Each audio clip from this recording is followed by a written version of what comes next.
수고하셨습니다. 하나님께서 영광을 거두신 줄로 믿습니다. 자, 오늘은 성찬식을 거행하는 날입니다. 그동안 누가복음 말씀을 생각해 보셨는데요. 성찬식을 맞이해서 오늘은 베드로가 예수님을 부인한 사건을 좀 생각해 보시도록 하겠습니다. 초대교회 지도자인 베드로가 예수님을 부인한 사건은 얼마나 유명한지요. 마태복음, 마가복음, 누가복음, 요한복음, 사복음서 전체에 다 기록되어 있습니다. 그런데 성경 기록에 의하면 베드로가 예수님을 모른다고 부인할 것을 예수님께서 미리 베드로에게 예언을 하셨다는 것입니다. 언제 예언하셨습니까? 6월절 추후에 바로 만찬 석상에서죠. 예수님께서 제자들과 추후에 만찬을 나누시던 중에 오늘 닭 울기 전에 네가 3번 나를 모른다고 부인하리라, 그렇게 말씀하셨다는 거예요. 같은 내용이 실린 마가복음 기록에 의하면요, 오늘 이 밤 말입니다. 이 밤에 닭이 2번 울기 전에 네가 3번 나를 부인하리라, 그렇게 말씀하셨다는 거예요. 닭이 2번 울기 전에. 근데 그날 밤 새벽 닭이 2번 울기 직전에 베드로가 예수님의 이 예언의 말씀 그대로 3번째 모른다고 부인을 하자마자 닭이 2번째 울었다는 겁니다. 요즘은 새벽에 닭 우는 소리도 듣기가 힘들어져 가지고요. 앞으로 우리나라 주일학교 학생들은 베드로가 예수님 부인할 때 닭이 2번 울었다는 게 무슨 말인지도 못 알아들을 것 같습니다. 닭이 왜 울었냐고 그럴 거예요. 닭 우는 소리를 들어본 적이 있어야죠. 이 자리에 혹시 청년들 계신가요? 닭 우는 소리 들은 적 있으신가요? 계산동에 닭 우는 소리 끊긴 지가 벌써 여러 해 됐죠. 네. 제가 오고 나서도 못 들었으니까요. 네. 그러니까 20년이 넘었을 겁니다. 계산동에 닭 우는 소리가 끝인 지가. 우리 청년 일부가 단기 선교 가는 필리핀 산종 마을에 가니까 새벽에 닭들이 아주 시끄럽게 울더라고요. 한 집 닭 울면 그 옆에 집 닭 또 울고 경쟁하듯이 말이죠. 수탉들이 그렇게 울죠. 아무튼 베드로는 참 바보 같죠. 예수님께서 오늘 이 밤 닭이 2번 울기 전에 내가 3번 나를 부인하리라 하셨는데도 불구하고 서로 한 번은 부인했다고 할지라도 말이죠. 첫 번째 닭 우는 소리 듣고 깨달았어야죠. 닭이 2번 울 때까지 또다시 예수님을 모른다고 부인을 했으니 말이죠. 그것도 3번씩이나요. 그러나 성도 여러분, 이 베드로의 사건은요, 우리 인간이 이 정도로 연약하고 부족한 존재임을 보여주는 것입니다. 베드로가 왜 예수님을 모른다고 부인했습니까? 왜 예수님 모른다고 부인했죠? 자기가 죽을까 봐요. 죽을까 봐. 예수님도 붙들어가는 사람들인데 자기는 파리 목숨만 또 못할 것 같이 생각되지 않았겠습니까? 생명의 위협을 느꼈겠죠. 사실을 이야기하자면요, 우리 중에 생명이 위험하다 싶을 때 예수님을 부인하지 않을 사람이 글쎄요, 몇이나 될까요? 지난 특별 새벽기도회 기간에도 다뤘습니다만 믿음의 조상 아브라함까지도 자기 생명 위험하다 싶으니까 자기 아내 사례를 누구라고 속였어요? 누이라고요. 내 누이라고. 애굽에서도 둘러대고 그랄성에서도 둘러대고 2번씩이나 거짓말을 한 것으로 나와 있어요. 뭐 몇 번 더 누이라고 했는지 모르죠. 창세기 20장에 보면 훗날 아브라함의 아들 이삭까지도 그랄성에서 아내 리브가를 자기 누이라고 했습니다. 그러니까 베드로가 예수님을 부인한 이 사건은요, 베드로만이 아니라 우리 모든 인간이 이처럼 연약하고 부족한 것임을 보여주고 있습니다.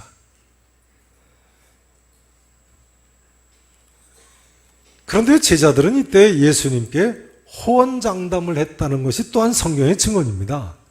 베드로가 뭐라고 했습니까? 주여, 내가 주와 함께 옥에도 죽는데도 가기를 각오하였나이다. 그렇게 얘기했다고 나와 있어요. 오늘 본문에도 보면 주여 내가 주와 함께 오게도 죽는데도 가기를 각오했나이다. 같은 기록이 실린 마태복음에 보면요. 이때 베드로만이 아니라 다른 모든 제자들도 그와 같이 말했다고 나와 있습니다. 자, 그 기절을 좀 찾아보시죠. 마태복음 26장 35절입니다. 마태복음 26장 신약성경 46페이지입니다. 35절.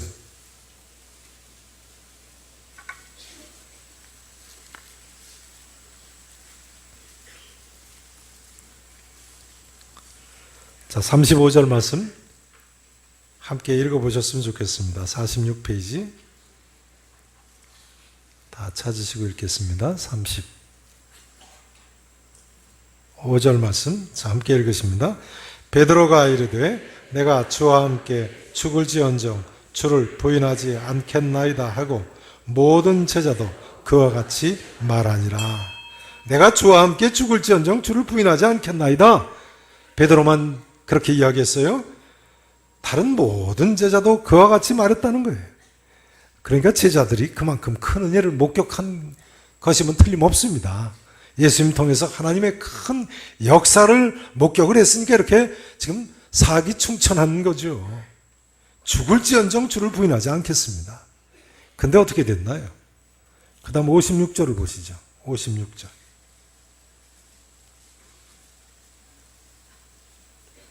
56절 보시면요. 그러나 이렇게 된 것은 예수님 말씀이시죠. 다 선자들의 글을 이루려 함이니라 말씀을 하시더라. 이에 제자들이 그 다음 단어가 뭡니까? 그 다음 단어가 뭐예요? 다 예수를 버리고 어떻게 했다고요? 버리고 도망했다고 됐어요. 다 버리고 도망했다. 코미디 같지 않습니까? 그래도 대제사장 가야바의 집으로 끌려가시는 예수님 멀찍이라도 뒤따라간 베드로는 제법 용기가 있던 사람입니다. 다른 제자들은 다 멀리 도망가 버렸다니까요. 그런데 사실은 이것이 우리들의 실상 아닌지요. 주님을 따른다고 하면서도 생명의 위협은 불구하고요. 그저 조금만 힘들어도 불평하고 조금만 힘들어도 원망하고 한탄하고 조금만 힘들어도 시험에 드는 것이 우리들 아닙니까? 생명의 위협받기는 고사하고요. 어떤 사람은요, 고난이 좀 있으면 그냥 아예 예수님으로부터 등 돌리고 믿음의 길을 떠납니다. 필립 얀시의 책에 보면요, 리처드라는 시카고 휘튼 대학교 신학대학원에 다니는 한 학생 이야기가 나옵니다. 이 학생은 부모님이 이혼을 하시고 자기도 건강에 문제가 생기자 하나님을 원망하게 됐습니다.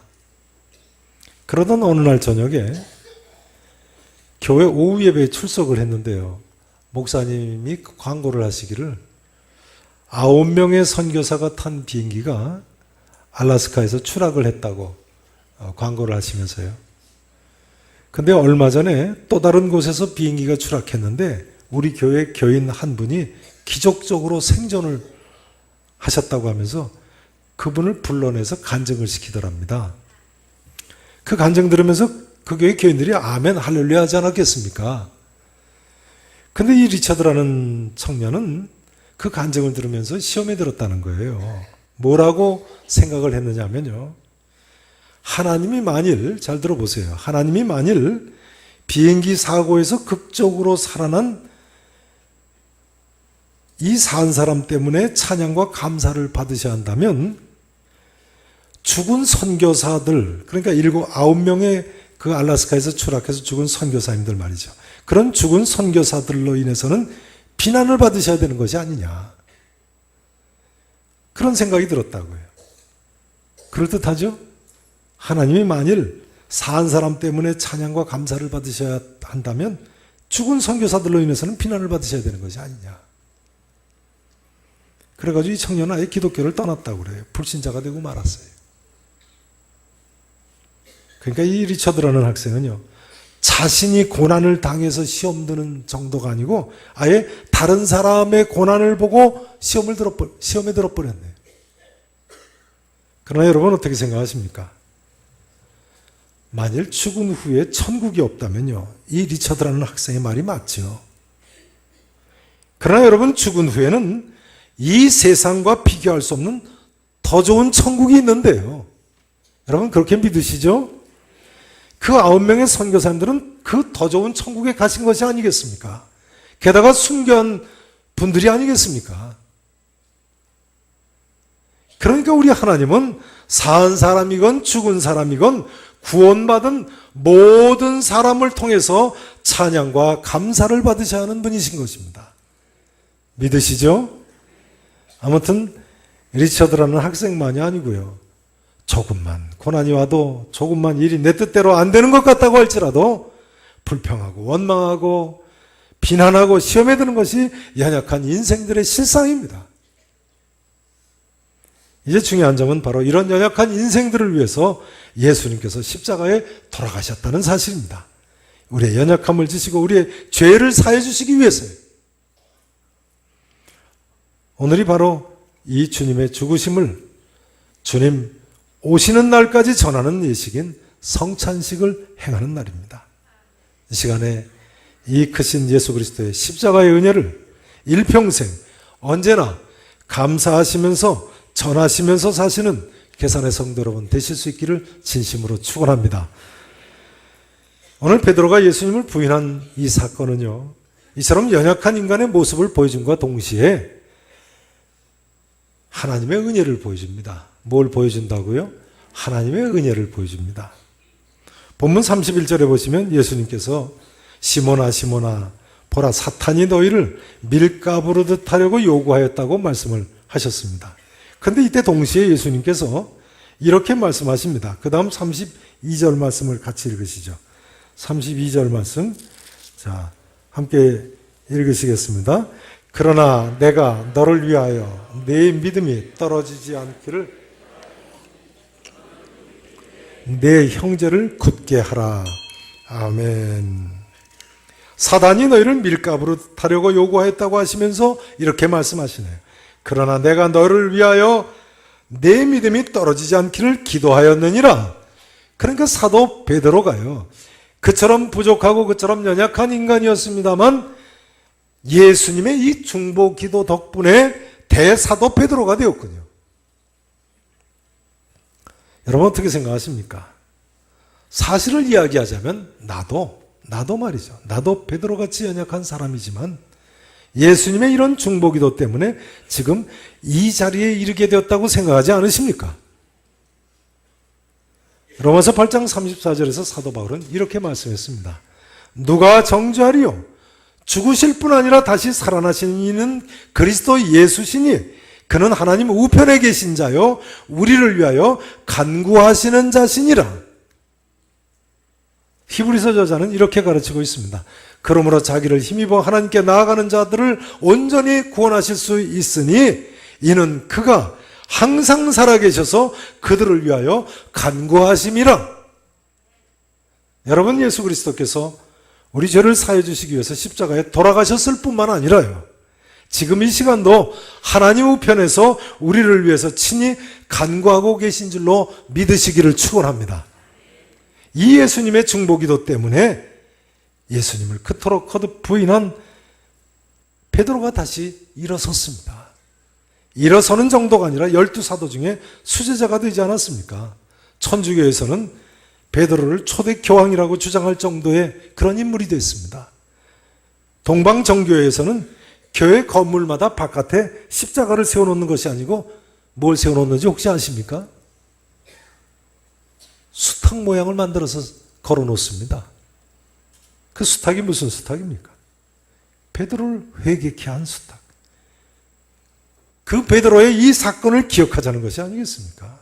이처럼 베드로는 교회 역사를 대표하고 인류 역사의 찬란히 빛나는 대사도 베드로가 됐습니다. 예수님의 중보기도 때문에요. 이제 오늘 말씀 증거를 간략히 마쳐야 됩니다. 이 예수님께서 지금도 이 시간도 하나님 우편에서 나를 위해서 친히 간구하고 계신 줄로 믿으셔야 되겠습니다. 이처럼 연약한 우리를 위해서 돌아가실 뿐만 아니라 이처럼 연약한 우리를 위해서 보잘것없는 우리를 위해서 친히 간구하고 계십니다. 그러기에 우리 모두가 주님 앞에 서는 그날까지 일평생 흔들림이 없이 승리의 삶을 살게 될 줄로 믿습니다. 7번 넘어져도 다시 일어나는 하나님의 놀라우신 은혜가 임하실 수 있기를 우리 구주 예수 그리스도 이름으로 간절히 축원하겠습니다. 기도하시겠습니다. 전능하시고 분명히 살아계신 우리 아버지 하나님, 우리 같은 사람들에게 이런 큰 은혜를 베풀어 주셨습니다. 내 죄를 사해 주시기 위해서 십자가에서 돌아가시고 또한 이 부족한 사람을 위해서 이 시간도 하나님 보좌 우편에서 기도하시는 우리 주님을 믿습니다. 하나님 감사합니다. 이런 놀라우신 은혜를 베풀어 주셨는데 참으로 이제는 회개하고 심히 통곡하고 새로운 삶을 살았던 베드로와 같이 우리도 새롭게 주 안에서 믿음으로 회복되고 출발할 수 있게 해 주시옵소서. 살아계신 예수 그리스도 이름으로 간절히 기도합나이다. 아멘.